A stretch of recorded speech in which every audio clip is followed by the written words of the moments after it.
مومنوں، اپنے صدقات و خیرات احسان رکھنے اور ایذا دینے سے اس شخص کی طرح برباد نہ کر دینا جو لوگوں کو دکھاوے کے لیے مال خرچ کرتا ہے اور اللہ اور روز آخر پر ایمان نہیں رکھتا، تو اس کے مال کی مثال اس چٹان کی سی ہے جس پر تھوڑی سی مٹی پڑی ہو اور اس پر زور کا مے برس کر اسے صاف کر ڈالے۔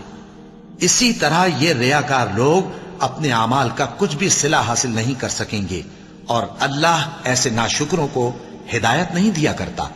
اور جو لوگ اللہ کی خوشنودی حاصل کرنے کے لیے اور خلوص نیت سے اپنا مال خرچ کرتے ہیں، ان کی مثال ایک باغ کی سی ہے جو اونچی جگہ پر واقع ہو، جب اس پر زور کا مے پڑے تو دگنا پھل لائے، پھر اگر مے نہ بھی پڑے تو خیر پھوار ہی صحیح، اور اللہ تمہارے کاموں کو دیکھ رہا ہے۔ بھلا تم میں کوئی یہ چاہتا ہے کہ اس کا کھجوروں اور انگوروں کا باغ ہو جس میں نہریں بہ رہی ہوں